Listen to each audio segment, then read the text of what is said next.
producto de todo ese trabajo de medir y de obtener evidencia y de ir proponiendo correcciones, etc., surge como resultado el informe de aseguramiento.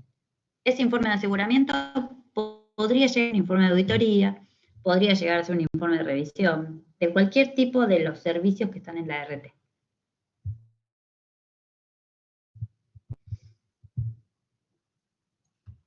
Entonces, y acá venimos a hilar un poco más fino, que de esos encargos de aseguramiento que tienen 5 elementos, que tienen distintos niveles de seguridad, que pueden ser de una afirmación hecha por el ente o hecha en forma directa por el profesional, nosotros sabemos que la materia, objeto del encargo de aseguramiento, materia, acuérdense, puede ser información, perdón, la información sobre la materia, puede ser histórica o no histórica.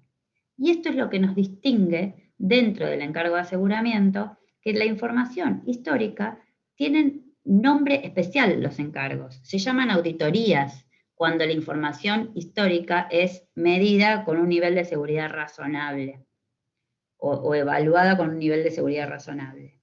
¿Contra qué? Contra las normas. Entonces, comparo el balance contra las normas o el deber ser, y los hechos económicos de ese ente para emitir una opinión, en forma positiva porque es seguridad razonable. Otra información histórica que merece nuestro análisis como profesionales es el balance trimestral, del cual hacemos una revisión limitada y que también se trata de un servicio especial que tiene un nombre, se llaman revisiones. En cambio, todo lo que es la información no histórica, vamos a tomar ahí adentro todo el resto, lo que son proyecciones, lo que son niveles de eficiencia, en seguridad del control interno, emanaciones de gases en efecto invernadero, memoria de sustentabilidad, balance social, toda la otra información que produce el ente, que hoy es cada vez más, porque se miden cosas mucho más novedosas que las que se medían antes, queda dentro de otro grupo, que es como una bolsa, que se llama otros encargos de aseguramiento, que están en el capítulo 5, ¿sí? Que son los que vamos a dar hoy después de la pausa. De la pausa, si es que llegamos a hacer pausa. Entonces, si nosotros queremos... Los ejemplos que nombraste recién cuando dijiste los otros encargos, que dijiste 2 o 3 así al pasar. Yo les hablé del balance social, de la memoria de sustentabilidad, de la emanación de gases de efecto invernadero, les digo las cosas que más se están escuchando, ¿no? Porque, qué sé yo, informes sobre la eficiencia del control interno es otro, informes sobre la eficiencia operativa de un ente también es otro, son todos encargos que brindan un nivel de seguridad razonable o limitado a un usuario, que normalmente podría ser la empresa o un tercero, pero que necesitan objetividad, necesitan que un profesional diga si eso realmente es así o no. Entonces, supongamos, acá las empresas últimamente, las que intentan tener mejor imagen y buena llegada a su público, casi todas están trabajando las memorias de sustentabilidad o también llamados balances sociales, en los cuales miden cosas que no se miden en el balance histórico. Por ejemplo, ¿cuánto vale la interacción de la empresa con la comunidad a través de las obras de infraestructura que hace, por ejemplo, en el barrio? ¿Cuántas paradas de colectivos hizo? ¿Cuántos puntos de reciclado? ¿Cuánto, ¿cómo se dice? Extensión, trabajos de extensión, integración con la comunidad, dando trabajo, haciendo donaciones, ayudando en distintos procesos que tienen que ver con lo social? Todo esto se mide y tiene indicadores específicos que son internacionales. Entonces, por ejemplo, los indicadores más comunes que se usan para esto son los indicadores que se llaman GRI. Los GRI Standards son esos Global Reporting Initiative, que es ese reporte global que hace la empresa, que es mucho más que su contabilidad y que no incluye la información histórica. Entonces, ¿qué habla de la empresa en cuanto a sus intenciones con respecto a sus stakeholders o su ecosistema? Y el ecosistema tiene que ver mucho con el ser humano, o sea, con la sociedad en la cual trabaja, con sus clientes, sus proveedores y sus empleados. Todos forman parte de su ecosistema, y después tiene toda la parte que es más verde, que tiene que ver con el medio ambiente, con las emanaciones, con cómo contribuye al reciclado, con cómo contribuye a la generación de energías renovables, el uso de energías limpias, y etc. Todo esto las empresas lo miden y lo informan. Ahora, ¿quién le dice a los usuarios si esto que la empresa midió e informó es un bolazo o no? Entre nosotros, ¿no? Porque la verdad es que son cuestiones muy difíciles, no son números acá, acá son evaluaciones que son medio subjetivas en algunos casos.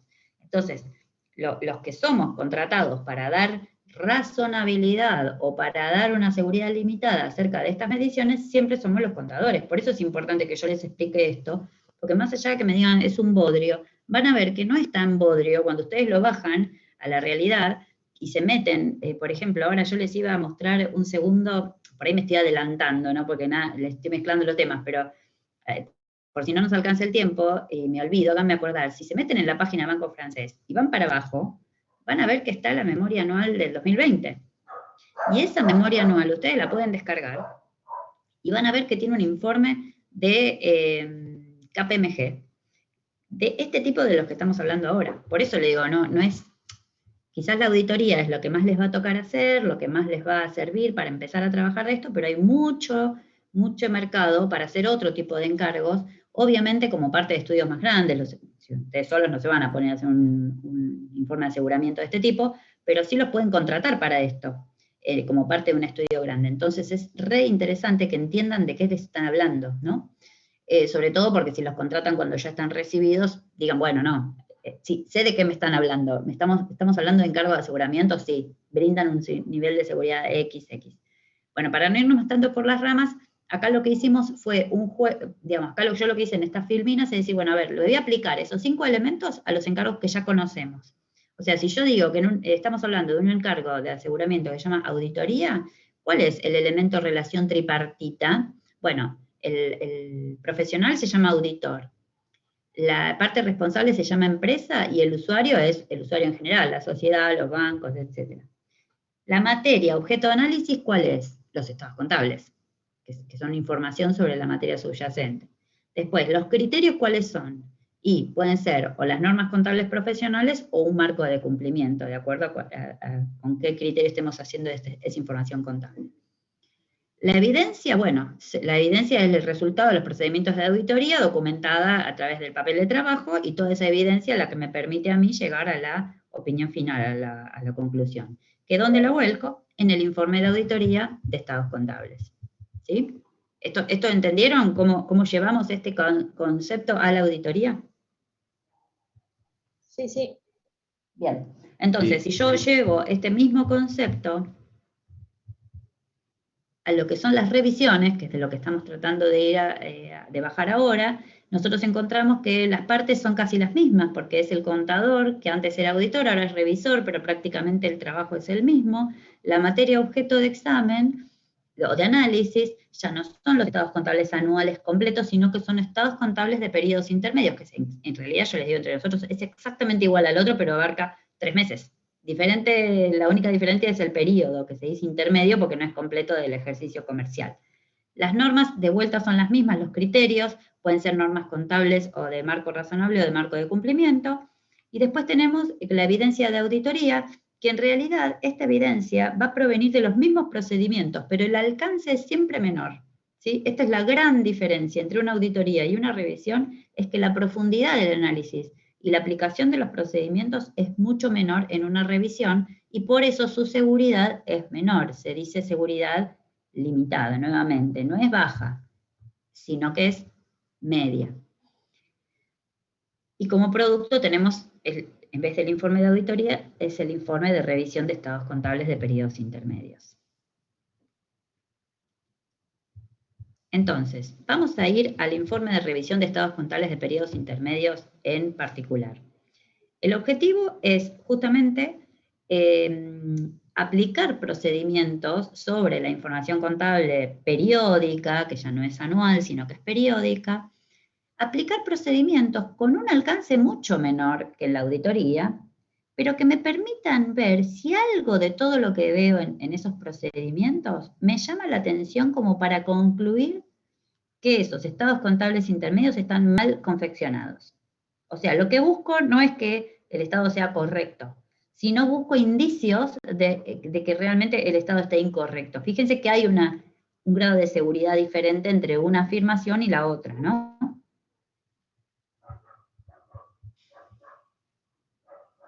Este compromiso implica un nivel moderado de seguridad y se expresa como una seguridad o conclusión negativa. Esto es lo que les dije hoy.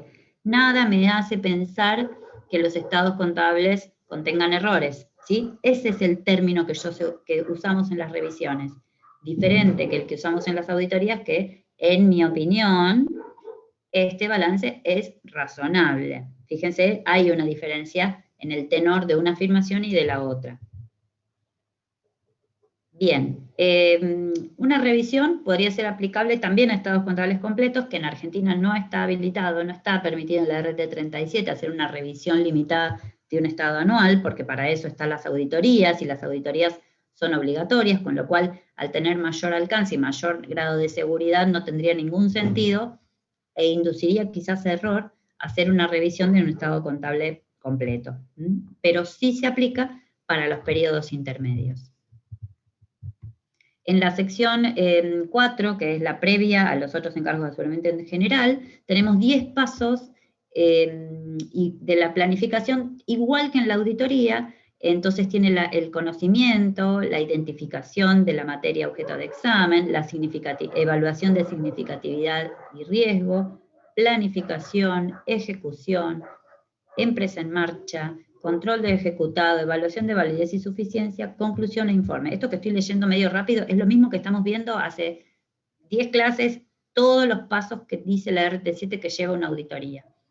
Exactamente igual. En ese sentido, los procedimientos a aplicar son solo los que están previstos en la resolución. Ya no son tan amplios su alcance ni su variedad, sino que solo se limita a aplicar indagaciones, procedimientos analíticos, revisiones, comprobaciones y comparaciones. Fíjense que son procedimientos que apuntan a un grado a un vuelo un poco más alto, no tan finito como lo hacemos en auditoría, ni con el mismo alcance, por supuesto. Entonces, sí o sí, de todas maneras, a pesar de ser un alcance más limitado, de ser una seguridad menor, siempre se hace la evaluación de la empresa en marcha, por lo menos de los siguientes 12 meses, siempre. Y después, como parte de los procedimientos, específicamente debemos revisar si las registraciones contables, no nos exige la revisión, revisar las registraciones contables mediante inspección, observación o confirmación. O sea, acá, en este encargo, no se hacen los arqueos, no se hacen los recuentos físicos, no se hacen las circularizaciones. Fíjense que cuando hacemos una revisión limitada, solamente se hacen algunas comprobaciones o pruebas globales, procedimientos analíticos o procedimientos de validación de algunas cuestiones de control interno, pero no se hacen las pruebas de saldos más clásicas, ¿no? Que nosotros, las que más recuerdan ustedes, siempre son las inspecciones oculares, los recuentos, las confirmaciones con terceros. Bueno, todo esto en las revisiones limitadas no se ejecuta. Con respecto al contenido del informe, fíjense que es muy parecido, casi igual, al otro informe, al informe que ustedes ya conocen también, que es el de auditoría, y si quieren podemos repasar, comenzando por título, destinatario e identificación. Esto ya medio que sale todo igual. Después las dos responsabilidades, primero la de dirección y luego la del auditor. La responsabilidad del auditor se abre como un apartado donde habla de la norma que aplicó, que es la norma de la RT37, que es la que rige su trabajo. Acuérdense, este es el alcance de su trabajo está en este párrafo de responsabilidad, y ese párrafo de docencia, donde explica en una revisión en qué consiste. Entonces, ahí donde dicen, bueno, ejecuté esta revisión de acuerdo a lo previsto en la RT37, que prescribe en indagaciones, procedimientos analíticos y otros procedimientos de revisión generales. Entonces le cuento un poco al lector cuál fue mi trabajo. Después aclaramos que una revisión no tiene el mismo alcance que una auditoría, por supuesto. Esto es importantísimo porque esto me da la justificación para el hecho de decir que no vamos a opinar, sino que solamente vamos a concluir. Y podemos concluir, como en una opinión puede ser con salvedades, una conclusión adversa o una abstención de conclusión. Finalmente arribamos a la conclusión, Y podemos incluir, como en el resto de los servicios, párrafos de énfasis u otras cuestiones, y a continuación ya cerramos igual con el párrafo de requerimientos legales, lugar y fecha, y firma y sello. Bien, con respecto en sí específicamente a la conclusión, lo que tenemos que hacer es, si algo llamó nuestra atención, para hacernos pensar que los estados contables no fueron preparados razonablemente, si estamos en un marco de presentación razonable, o sea, si estamos con aplicación de norma contable local e internacional, yo tendría que decir, nada me hizo pensar que estos estados contables no presenten razonablemente la situación económica, patrimonial y financiera del ente. O si estamos en un marco de cumplimiento, por ejemplo, digo, nada me llamó la atención que me haga pensar que estos estados contables no fueron preparados de acuerdo con el marco de información aplicado. Bueno, hasta ahí entonces tenemos visto los encargos de aseguramiento como introducción, sus partes, y como parte de los encargos de aseguramiento, cómo contextualizamos a la auditoría y a la revisión limitada de estados contables dentro del nivel de seguridad razonable y limitado. Entonces ahora, vamos a hacer un breve recreo o intervalo de 10 minutos. ¿Les parece bien 10 minutos? Sí, perfecto. Sí, sí, Bueno, está bien. entonces, perfecto. Entonces nos vamos a reencontrar, son y 10, ¿no? Y 20. ¿Les parece bien? A las 15:20 para darle hasta las 16, hablando un poco de otros encargos de aseguramiento en general y 2 o 3 casos particulares que vamos a ver. Apago un ratito y nos vemos y 20.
Bueno, retomamos.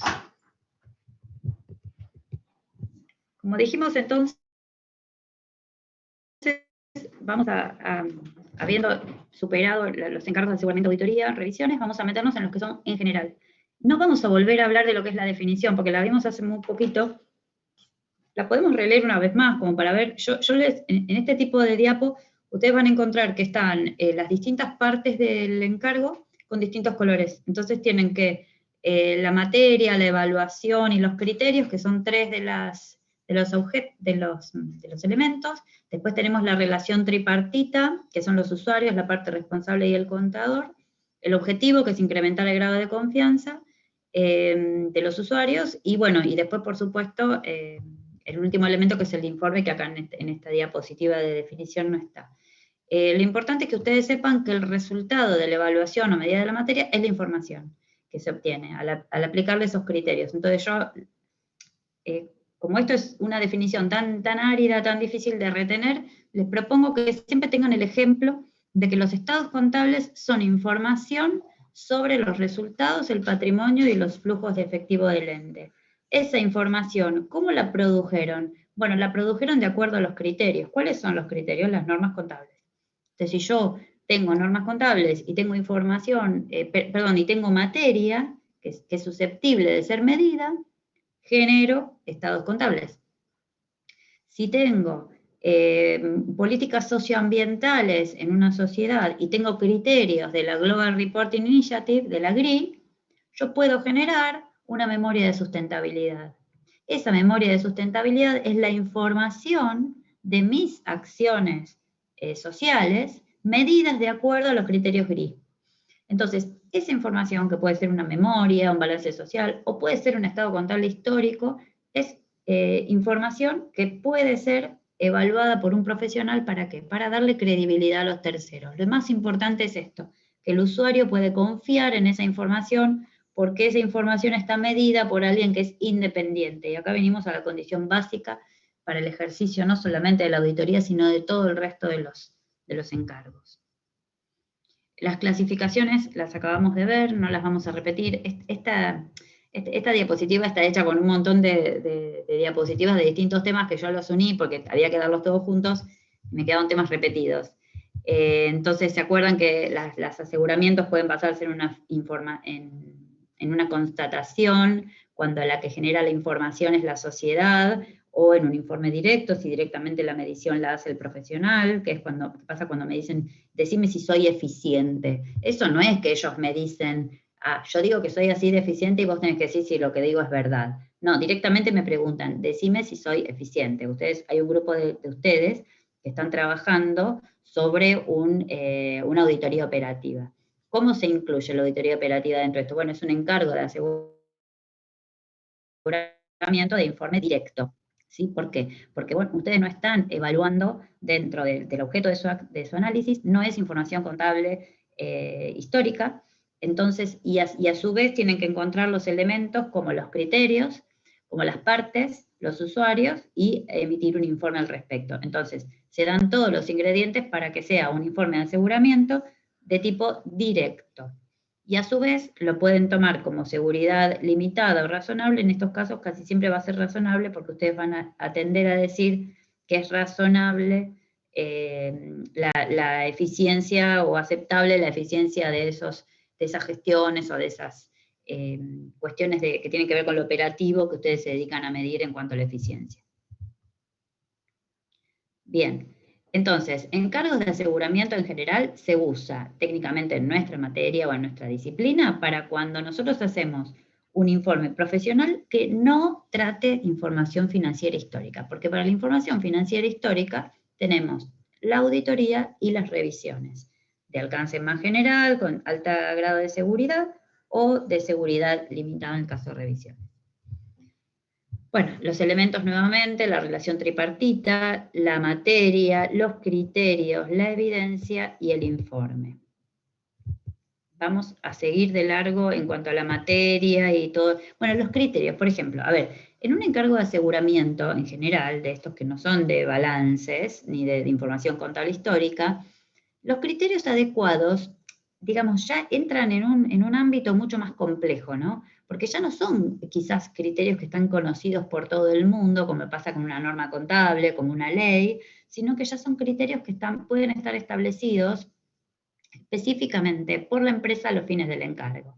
También pueden ser criterios que están establecidos por leyes, por reglamentos, por organismos expertos. Por ejemplo, el informe COSO muchas veces se usa para determinar la eficiencia de los controles de una compañía. ¿Por qué? Porque el COSO es un organismo internacional reconocido como experto en control interno. Entonces, de esa manera, puede ser tomado como referencia y como criterio adecuado para medir cómo es el sistema de control interno de un ente.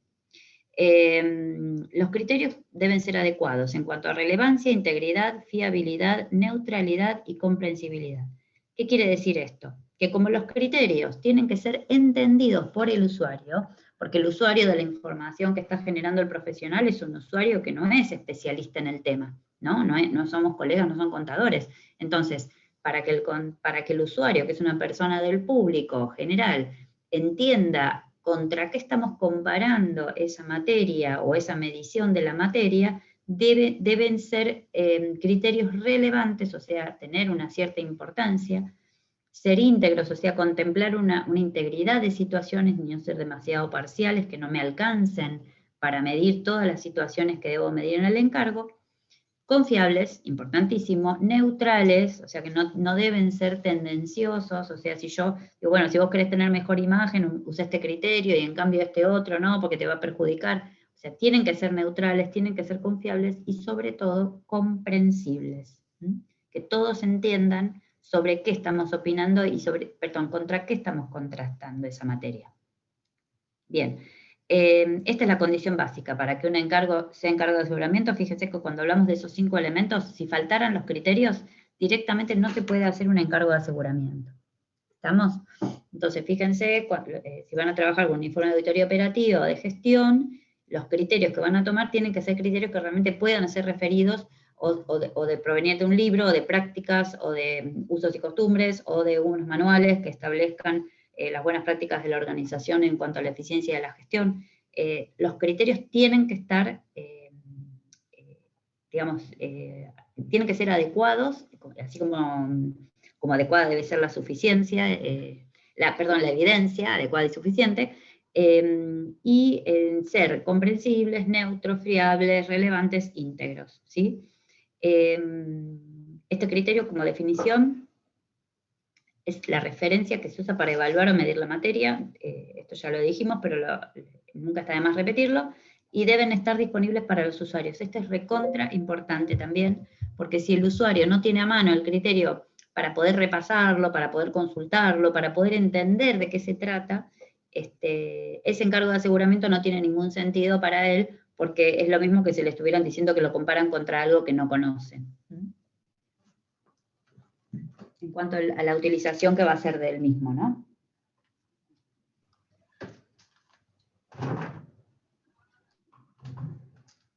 Bueno, ¿hasta acá vienen bien?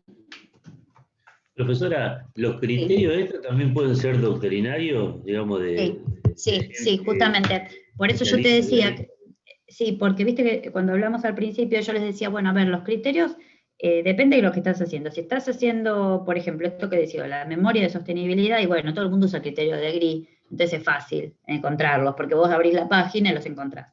Ahora, hay otros criterios que vienen de la doctrina, de las mejores prácticas, y vos podés adoptar, por ejemplo, si vos decís, bueno, mira, yo voy a manejar la información financiera de acuerdo a los criterios de eficiencia que están en el texto de administración financiera de tal edición tal. Entonces, vos, el lector, puede saber que tus criterios son esos porque los puede ir a mirar. Entonces, yo tengo que decir, yo puedo usar criterios doctrinarios, puedo usar criterios legales, criterios reglamentarios, criterios de organismos reconocidos, criterios de organismos de contralor. Cualquier criterio es válido siempre y cuando cumpla la función de ser adecuado, ser íntegro, relevante, neutral, comprensible, fiable y estar disponible para el usuario. Entonces, un libro está disponible para los usuarios, porque vos podrías hacer referencia a ese libro o hacer referencia a una página web en donde figuren esos criterios, como por ejemplo los de la GRI. Entonces, todo lo que vos uses como criterio, te volvés a esta diapositiva 37 y lo analizás y le pasás todos estos filtros y lo volvés a revisar. Si cumple con todas estas características, es susceptible de ser utilizado en un encargo de aseguramiento. ¿Mm? Bien, gracias. Porque pensamos que el encargo de aseguramiento no es de uso interno del ente necesariamente.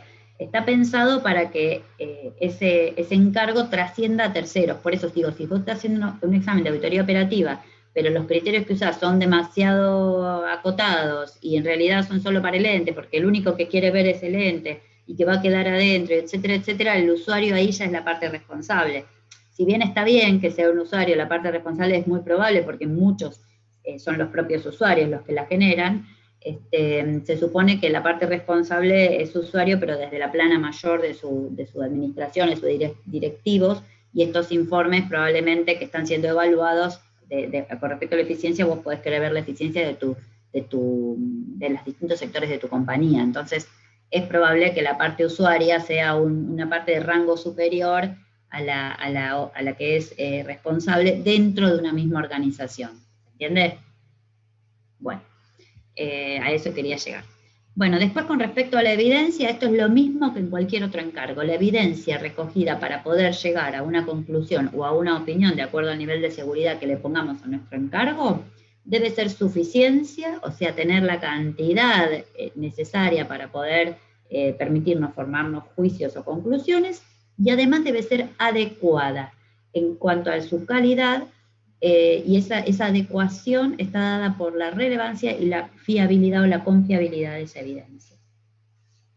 La suficiencia y adecuación de la evidencia justamente tiene que ver con el riesgo de incorrecciones. O sea, si la evidencia es suficiente con muy poca cantidad, o sea, si muy poca cantidad de evidencia o una evidencia no muy compleja en cuanto a su calidad son suficientes, ¿qué quiere decir? Que el riesgo de error es bajo, o sea, están directamente relacionados, la suficiencia y la adecuación de la evidencia están relacionados con el riesgo. Y por supuesto que la confiabilidad tiene que ver con varias preguntas que me hicieron en su momento, cuando ustedes leían las distintas instancias en las cuales uno dice, esto es más confiable que esto, ¿por qué? Porque esto lo dice un tercero y esto lo dice el ente. Entonces me acuerdo que algunos de ustedes, que ahora no me voy a acordar quién es, me pregunté, ¿pero y cómo? Y si yo puse que era escrito y que entonces yo me guiaba porque era escrito, pero me dijeron que no, que me tenía que guiar porque venía de un tercero, y a mí me confunde. Bueno, es un arte, ¿no? El tema de determinar la fiabilidad de una fuente o de una evidencia no es algo que lo van a aprender de un día para el otro, pero sí es cierto que hay algunos parámetros para determinar la confiabilidad o la objetividad y tienen que ver por el lado de que la evidencia escrita es más creíble, la evidencia que viene de terceros es más creíble, la que es digamos, que la obtuve en forma directa es más creíble que si me la contaron, es más creíble cuando hay una constatación con una persona que tiene alto rango en la compañía, es más creíble, o más confiable, perdón, que un testimonio de alguien que es un empleado raso, y etcétera. Entonces, todas esas cuestiones de la evidencia que somos para auditoría se aplican también en el resto de los servicios. Acá estamos trayendo un poco lo que ya veníamos incorporando desde antes. Estos no son conocimientos nuevos. Cuando vamos a redactar un informe, bueno, pasando todo lo que es la parte de contenido, de informes de aseguramiento, de encargos de aseguramiento, de desarrollo, pasamos al informe. Como en todos los encargos de la RT37, tienen desarrollo, informe. Desarrollo, informe. Desarrollo es cómo hago el encargo. Informe es cómo lo comunico. Entonces, dentro de los elementos que tiene un informe de este tipo, tiene elementos generales, que cuando ustedes vayan a ver la norma, los cita a distintos elementos de la auditoría, o de las auditorías, que son el título, el destinatario, la fecha, la firma, el subtítulo, todos los que son medio de forma, a todos los encargos les caben las mismas características. Y después tenemos, sí, los particulares, que en esto nos focalizamos, porque estos son los que realmente tenemos que aprender, para cuando redactemos un informe de este tipo, entender que son diferentes. Entonces tenemos la identificación y descripción de la información de la materia, o la materia en sí, porque ustedes se acuerdan, ¿no? Que yo decía, bueno, si la materia es, bueno, voy a ver la gestión de compras, voy a agarrar el ejemplo de los chicos que están haciendo, la materia es la gestión de compras, y y el profesional es contratado para determinar si esa gestión es eficiente comparada con parámetros doctrinarios, ¿no? Hasta ahí estamos hablando más o menos de lo que ustedes están haciendo, más allá de que estén haciendo un trabajo que no es práctico, sí entienden, los que están en el grupo por lo menos. Entonces, Sí. ¿cuál sería la materia acá? A ver si me saben decir.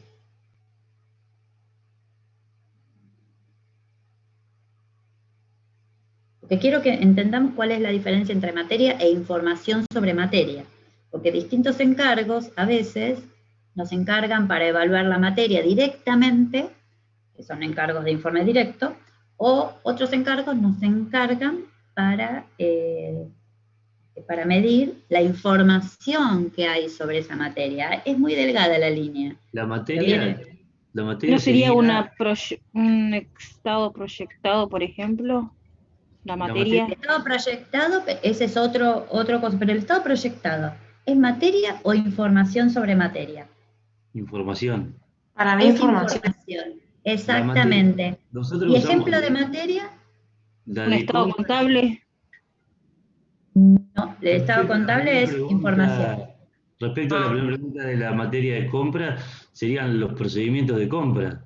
La Entiendo. gestión de compras. La Eso es gestión la de materia. compras. Exactamente. ¿Por qué? Porque la materia en realidad es un hecho, una circunstancia, algo que tiene peso económico o contable o de eficiencia, lo que sea. Es un hecho en sí. Entonces, esa materia que es, por ejemplo, hoy dijimos, el activo del ente.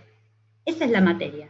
Ahora, la materia, cuando es pasada por el tamiz de la norma contable, se transforma en un estado de situación patrimonial activo, hecho en forma de información, de estado contable. Entonces, en un caso es materia y en otro caso es información sobre la materia. Entonces, cuando hablamos de cuestiones que tienen que ver con estados contables, la materia es lo que está subyacente, o sea, los resultados, las deudas, los créditos, los disponibles, todo eso es materia. Ahora, ¿cómo eso se transforma en información? Bueno, cuando es medida, es evaluada, con respecto al criterio, que es la norma contable, se transforma en un estado contable. El estado contable es información. Cuando dijeron recién el ejemplo, el estado proyectado también es información. Información de que de otra cosa, de otra materia, que es un supuesto o unos supuestos de hipótesis, de proyecciones, pronósticos, lo que sea que eligieron, ahora lo vamos a ver, llevado en forma, compilado con norma contable, llevado a un estado contable hacia el futuro. La información es el estado proyectado y la materia son las proyecciones en sí mismas. ¿Mm? Entonces... Profe, disculpe, ¿puedo volver a repetir? Porque tal vez yo me confundo cuando habla de materia analizar y acá cuando dice materia no lo estoy entendiendo. Subyacente. ¿Cómo? Materia objeto, materia analizar, materia subyacente, son todos sinónimos. Ah, listo. No, pero Cuando acá hablamos, cuando por- dice identificación y descripción de la información sobre la materia, objeto de análisis o de la materia objeto. Ahí cuando Bien. dijo la diferencia exclusiva Ahí entre está. información Ahí sobre está. la materia y materia.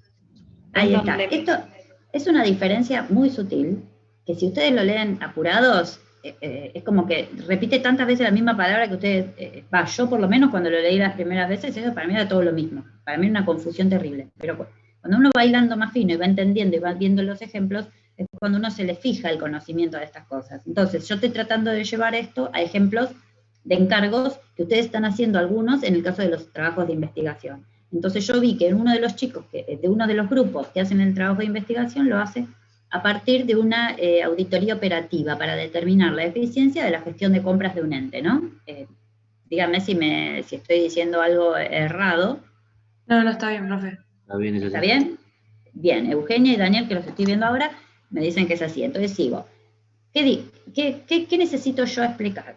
Que esto que ustedes están haciendo, si bien son 4 chicos, pocos dentro de la cursada, pueden estar transmitiéndolo de otra manera mejor que la puedo transmitir yo, pero eso que ustedes están haciendo es medir con algún criterio, después veremos si los criterios que ustedes están mencionando sirven o no sirven, de acuerdo a las características que tienen que tener los criterios, ustedes lo que están haciendo es medir, tomando un criterio, midiendo una situación de la realidad, porque esto ya no es un informe que les da el ente, les dice, mira, yo hago las cosas, no. Ustedes están fluyendo y diciendo, a ver, ¿cuándo compra? ¿Cómo compra? ¿Quién le compra? ¿Cuántos pasos sigue? Ustedes están haciendo una investigación práctica de todas estas cosas que hace el ente. Eso se llama gestión, es la gestión de compras, procedimientos de compras. Esos son hechos que son susceptibles de ser evaluados. Entonces, en ese caso, la materia son esos procedimientos de compras que hace el ente que ustedes van a usar para comparar contra los criterios y para emitir su juicio final diciendo, esto es eficiente, esto no es eficiente. ¿Por qué? Porque ustedes están viendo lo que hace el ente, lo comparan con lo que debería ser, si quisiera ser eficiente, y entonces van a sacar un juicio diciendo, esto es re ineficiente. Por ejemplo, voy a dar un ejemplo cualquiera. Si ustedes están evaluando la gestión de compras de un ente, y la gestión de compras es la materia, ustedes dicen, bueno, a ver, compra mirando los precios, ¿no? Mira solamente los precios, compra por bajo precio. Y de repente lo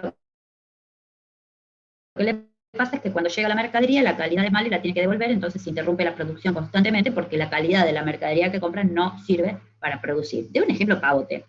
Ustedes, el juicio que hacen de eso es, bueno, en principio, la condición doctrinaria de eficiencia, precio, bajo precio, que es una condición de eficiencia de las compras, se da de frente con la de calidad, que no se respeta. Entonces, en esa gestión de compras que están comprando a buen precio pero mala calidad, la gestión termina siendo ineficiente. ¿Por qué? Porque se para la producción. Entonces, cuando yo estoy diciendo comprar bien, es comprar lo mejor al menor precio y en el menor plazo de entrega. Ese es como que el espectáculo, digamos, de la compra. Todo lo que se aleje de eso va a ser ineficiente. Entonces, ese parámetro de gestión de eficiencia, ¿dónde está? En el libro de Mongo. Entonces ustedes ese parámetro y ese criterio se lo cuentan al usuario y dicen, yo lo medí, tu gestión de compra la medí contra lo que dice este autor, porque este autor es el que mejor enseña a comprar, o este ejemplo, o este manual que tiene la compañía, que ustedes no le dan ni bola, y este manual es buenísimo porque apunta a la eficiencia de la compra. Esos criterios comparados con la materia. Ahora, si yo me voy a otro encargo, y digo, bueno, a ver, yo te pido a vos que me digas el activo y los resultados del ente, activo, pasivo y resultados, que me digan si son razonables. Yo soy un carnicero, y vengo y te digo, quiero que me digas si mis activos y mis resultados son razonables. Te estoy hablando de mi materia subyacente, que son datos económicos de mi negocio. Ahora, para que ese activo, pasivo y resultados puedan ser evaluados, tienen que ser primero transformados en información a través de un estado contable, ¿sí? Entonces, ese estado contable es una información sobre la materia subyacente, que son los bienes, los resultados, etc. Entonces, hay una diferencia entre materia e información de acuerdo al tipo de encargo y al tipo de objeto de nuestro trabajo. O sea, no en todos los trabajos hay materia e información sobre la materia, porque si estoy haciendo la auditoría operativa, yo no tengo información sobre la materia, ¿sí? La información la va generando el auditor con sus distintos procedimientos de auditoría, de revisión, en los cuales contrasta el criterio contra la materia todo el tiempo y llega a la evidencia de que si es o no eficiente, ¿sí? Entonces, esa declaración de eso no eficiente va a ser, digamos, sustentada o justificada por esto de explicar con qué criterios se hizo. Esa es la diferencia entre información sobre la materia y la materia. Por eso ponen un O. Porque yo tengo, de acuerdo al encargo de aseguramiento con el que estoy trabajando, puedo llegar a describir un estado contable proyectado, por ejemplo, que es parecido al estado contable histórico, digamos, en cuanto a... Esa es información sobre la materia. ¿De qué materia? De las proyecciones. O puedo estar hablando como referencia de una gestión. Esa ya es materia directamente. Así pueden encontrar muchos ejemplos. En la normativa internacional hay un montón de ejemplos de esto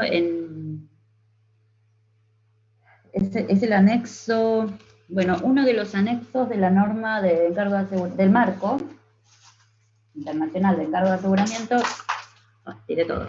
En uno de sus anexos habla de las formas que puede tomar la materia. Ya la escribo. El anexo 4 del marco. Para el que le interese y que no entienda este tema, si ustedes van al anexo 4 del marco, tienen 2 páginas de ejemplos de esto. Digo porque vale la pena aprender bien esto para cuando uno lo lee darle otro sentido. Después, como elementos particulares, obviamente que van las responsabilidades de ambas partes, un resumen del trabajo realizado y la conclusión, que en este caso los encargos de aseguramiento en general, generalmente se habla de conclusión, más allá de que muchos vamos a encontrar la palabra opinión cuando es seguridad razonable. Quien me hizo la pregunta logró estar un poco más claro la diferencia entre materia de informe, de la materia. Sí, profe. Después dijo Bueno. que para profundizar este tema en el anexo 4 del marco, ¿no? Exacto, en el anexo 4 del marco la verdad es que ayuda mucho. Ya van a ver que tengo razón lo que les digo, ayuda mucho a leerlo. Bueno, entonces, en el caso del informe, ya en particular, con respecto a la opinión, a la conclusión, si es que se le puede llamar opinión a esa conclusión razonable, dice que si es en un marco de aseguramiento razonable, la opinión se expresa en forma positiva, y si es limitada en forma negativa.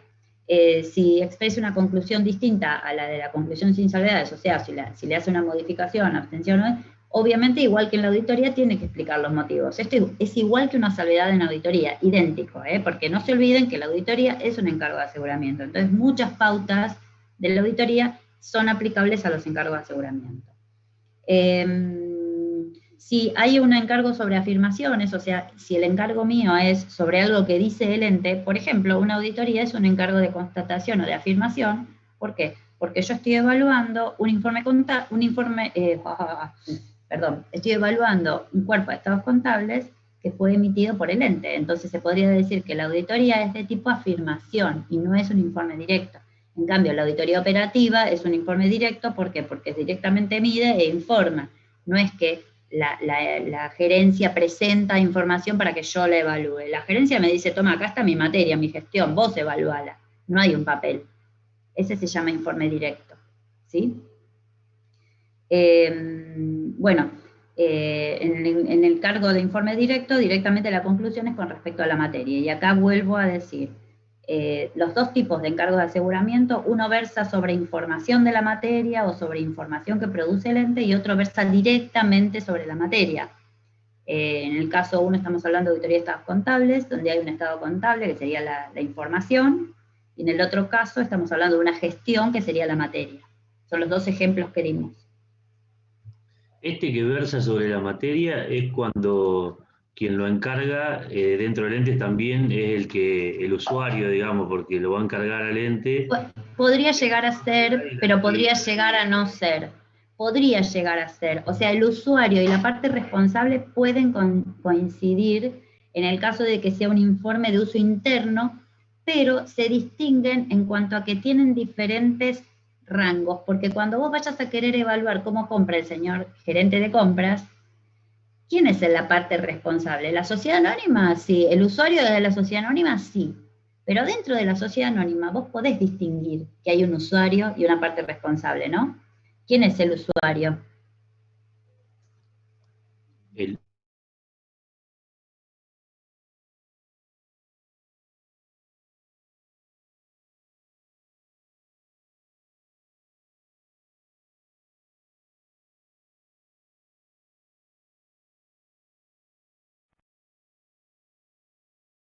Eficiente comprando. Pensé que estabas preguntando de qué usuarios genéricos hay. Sí. ¿A quién les puede El servir? usuario, exacto, es el usuario tal como lo define un encargo de aseguramiento, es aquel a quien está destinado el informe. Entonces, si vos decís, bueno, yo quiero saber si soy eficiente comprando, ¿quién lo pide? ¿Quién es el usuario principal de esto? ¿A quién le interesa saber si son eficientes? A los dueños de la empresa. A los dueños, a los directivos, al gerente general, no sé, estoy pensando en alguien de plana mayor. Es una misma sociedad anónima todo, ¿eh? Ahora, ¿quién es la parte responsable de la compra? ¿El sector de compras? El gerente de compras. Entonces, fíjense cómo dentro de una misma entidad pueden distinguirse la parte responsable y el usuario, aún para informes que son internos, eso es lo que quería decir. Aún en informes internos, podría pasar que yo esté trabajando con un usuario y una parte responsable dentro del mismo ente, porque cada uno tiene su rol, uno lo controla al otro. Entonces, hay uno que como no tiene capacidad de evaluarlo al de compras, me pide a mí, que soy contadora, que entiendo un poco más que él, Me dice, a ver, ¿no me dirías si estoy comprando eficientemente? Entonces me hacen un encargo de aseguramiento de informe directo, para que yo en forma directa mida esa materia, que es la compra, la compare contra los criterios de eficiencia, y yo le dé mi conclusión a ellos, a los directivos, al gerente general y a quien sea que está evaluando la gestión del ente en forma global. ¿Se entendió ahora? Y profesora, perdón, se entendió, pero ¿y coincidiría si el gerente de compras me pidiera el encargo para ver si estoy comprando bien y él mismo pidiera que lo evalúe? ¿Ahí coincidiría o no? Sí, puede coincidir, porque en ese caso él como usuario tiene que está haciendo como una autocrítica y como parte responsable. Lo que pasa es que eso es parte de una política global quizás de rendimiento, de performance global de la compañía, donde él tenga que acreditar a través de un informe de ese tipo por una parte independiente para presentarle siempre a su superior o a quien sea, ¿no? Bien. Bueno, entonces, yendo un poco, yo después les voy a tirar un poco los títulos de los otros dos encargos de aseguramiento, porque si no nos quedamos sin tiempo, pero sepan que en este caso también hay salvedades, puede haber limitaciones al alcance, porque fíjense que esto es como si estuviéramos haciendo una auditoría, no hay una gran diferencia. Los dos casos de informes de aseguramiento que están previstos en las normas, que están previstos con nombre como casos especiales, son el informe de estados contables proyectados, que se llama examen de información contable prospectiva, y de esto tengo dos cosas principales para decir, lo voy a pasar rápido, pero estados proyectados son lo mismo que un balance histórico, pero llevado hacia el futuro en función de algunos supuestos. Entonces, yo parto de una información histórica auditada, o sea, activo, pasivo, patrimonio auditado, le sumo las ventas, los cobros, los pagos, las compras, los gastos, con toda esa información proyectada de estado de resultados y de estado de flujo de efectivo, armo un nuevo balance hacia adelante, en donde voy a mostrar cómo va a ser mi activo, cómo va a ser mis deudas, mi patrimonio. O sea, básicamente, hacer un estado contable proyectado consiste en eso. Ahora, cuando nosotros nos contratan como profesionales para hacer un encargo de aseguramiento de esto, ¿qué somos capaces de decir de esto? ¿Qué podemos decir? ¿Que se va a cumplir lo que dice el ente? ¿Estamos en condiciones de decir que lo que dice el ente se va a cumplir? ¿Les parece?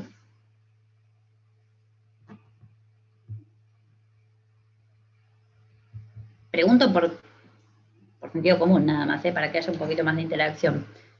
No, ¿Les yo parece que supongo podemos? estamos en condiciones de decir que hizo bien la proyección, pero no de que se va a... Exactamente, perfecto, porque nosotros como profesionales, si yo les acabo de decir cómo se hace una proyección, eso es exactamente lo único que podemos controlar. Que el ente haya usado supuestos que no sean una locura, que el ente haya partido de un estado contable histórico auditado y no de cualquier punto de partida, que cuando haya hecho la compilación numérica entre los presupuestos de ventas, que es el primero, después el de compras, después el de gastos, después los flujos de fondos que generarán esos presupuestos de resultados, se hayan compilado matemáticamente y conceptualmente en un estado contable proyectado de manera correcta. Ustedes, no sé si alguna vez hicieron un presupuesto, un flujo de fondos, pero es muy común que el banco te diga, a ver, me pedís un préstamo, tráeme un flujo de fondos proyectado, así yo sé cuánto vas a tardar en devolvérmelo. Esto es re común.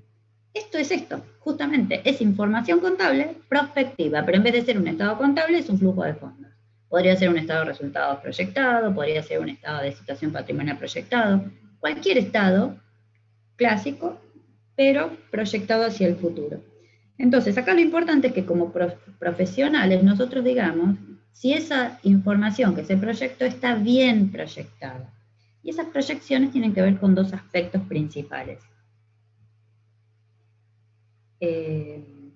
Estos son usos, aceptación y continuidad. Déjenme. Uno de los componentes de las proyecciones son los supuestos. Y dentro de los supuestos la norma distingue entre los pronósticos y las proyecciones. Así como los ven, parecen sinónimos, pero no lo son. Hay uno, que es digamos, vamos a empezar por los pronósticos, son cosas que gerencia espera que pase. ¿Y qué va a hacer con relación a eso que va a pasar? Acá yo doy el ejemplo siempre, pero es un ejemplo estúpido, pero yo creo que se lo van a acordar. ¿A ustedes la palabra pronóstico no los remite a algo del tiempo? Capaz que soy yo sola, ¿no? Que en mi cabeza lo asocio. Sí, pero sí, yo digo, profe, con el clima. Exacto, el pronóstico es el clima. Entonces yo les voy a dar un ejemplo que nada que ver con la auditoría, pero que por ahí les ayuda para entender la palabra. Yo digo, el pronóstico dice que va a llover, entonces yo voy a ir y voy a juntar la ropa, por ejemplo, que la tengo tendida. Quiere decir que yo sé que algo espero que vaya a pasar y estoy diciendo qué voy a hacer con eso que va a pasar. Esto sirve para casos, por ejemplo, se viene una recesión de la hostia, ¿qué voy a hacer yo como empresa para afrontar esa recesión? O sea, son cosas que ya se espera que van a pasar. Entonces, lo que hace la empresa es decir, con esto que va a pasar, yo voy a hacer esto otro. Es un supuesto de mejor estimación. La terminología a veces no es fácil, pero sí la definición. Esto la empresa espera que pase y por lo tanto va a actuar en consecuencia. Eso es pronóstico. En cambio, una proyección es proyectar. ¿Qué pasaría si yo me mudara? ¿Qué pasaría si yo cambiara de trabajo? ¿Qué pasaría si yo cambiara de carrera? ¿Qué pasaría si yo me recibiera? ¿Qué pasaría si? ¿Qué pasaría si? Quiere decir, la empresa proyecta qué pasaría si abriera una nueva planta. Entonces, ese cash flow está en el supuesto hipotético de una nueva planta, pero no es algo que va a pasar y va a venir de afuera como el tiempo y el pronóstico de la lluvia. Es algo que en su proyección lo toma como una premisa, ¿sí? Entonces, en este caso son más premisas, en otro caso son supuestos de mejor estimación, en este caso son supuestos hipotéticos. A veces una mezcla del pronóstico y una proyección también se considera proyección, porque todo lo que tenga dentro una parte de proyección que implica un curso de acción autodeterminado por el ente, ya es considerado una proyección, más allá de que esté dentro del marco de un pronóstico. ¿Se entendió? Sí, sí. Después, acá están los componentes, acá yo les diría que si están tomando nota, anoten la 49 para este encargo, ¿no? Porque acá están los componentes más importantes de los cuales va a opinar el auditor. Como les dije al principio, acá no se opina si esto se va a cumplir o no en el futuro, sino lo que se opina es, ¿está bien la base contable si el marco de información que utilizó el ente es correcto? ¿Está bien la base presupuestaria que tomó? O sea, ¿con qué técnica hizo los presupuestos de ventas, compras, gastos? ¿Cómo los hizo? ¿Los hizo bien técnicamente? Y además, esos supuestos, pronósticos o proyecciones, ¿son realmente apropiados para la situación del ente? Fíjense, opinan de 3 cosas ustedes en un estado contable proyectado. De los supuestos y de las bases contables y presupuestarias. Y por último, antes de irnos, la clase que viene les voy a completar las organizaciones de servicios, si les parece. Así no lo hacen solos, porque ese es medio engorroso de entenderlo. Los niveles de seguridad de este encargo, lo que es importante es, a ver, quiero ver si está en esta filmina. Acá está. ¿Cuáles niveles de seguridad? Acá se nos hace una mezcla. ¿Por qué? Porque yo les dije que los encargos de aseguramiento tienen seguridad razonable o seguridad limitada. Y en este encargo están las dos. ¿Por qué? Porque con respecto a la base contable y presupuestaria, yo lo puedo hacer en un marco razonable. O sea, yo estoy en condiciones de decir con alta seguridad si la empresa tomó una base contable y presupuestaria, o sea, contable para armarlos y presupuestarias para proyectar, si lo hizo bien. ¿Por qué? Porque acá hay una cosa técnica. En ese aspecto de los 3 que tengo que opinar, en esos 2 aspectos puedo opinar con seguridad razonable. ¿Por qué? Porque es algo que voy a poder tomar evidencia. Si yo empiezo a ver los presupuestos y son cualquier cosa, matemáticamente no dan, normas contables que usó no van, el punto de partida es un balance sin auditar. Hay un montón de temas que van a ser fáciles para mí como contador formarme una seguridad razonable. En cambio, de los supuestos, por definición, el nivel de seguridad es limitado, ¿sí? Porque muy difícilmente nosotros tengamos elementos suficientes para establecer si esos supuestos son adecuados o no a ese ente. porque son pronósticos y proyecciones que se basan en hechos futuros y que son de muy difícil obtención de evidencia. Dice la norma que excepcionalmente, si yo estoy muy convencido, si ya veo un contrato de alquiler firmado, si veo una serie de elementos que me permitan a mí tener más seguridad sobre los supuestos, puedo hacerlo con marco razonable. Pero normalmente tengo dos frases. En la conclusión voy a hacer la frase de la base contable y presupuestaria y la otra frase para los supuestos, como dos opiniones en una. ¿Sí? Les propongo que miren el informe 13, que yo les compartí de estados de encargos especiales, vean los modelos, porque solamente viendo un modelo ustedes entienden mejor de qué estoy hablando. Pero este trabajo es como que se desglosa en dos. La parte más técnica, más contable, que más se parece a una auditoría, y la otra parte que se parece más a un encargo limitado, porque, bueno, miro lo que me presenta el ente, estoy en condiciones de decir que no es una locura, pero no estoy en condiciones de decir que sí, que son los adecuados. Bueno, yo les propongo que cortemos acá antes que nos vengan a sacar del aula. En el resto de las diapos de esta información prospectiva están el resumen de lo que son las normas. A veces, qué sé yo, la norma es muy grande, muy amplia, pero yo enfoco a lo sustancial. Lo que yo les hablo acá es lo sustancial, lo que no se pueden olvidar. Después el resto sí, es conocimiento. Y la clase que viene vamos a arrancar de los informes de organizaciones de servicios, que creo que está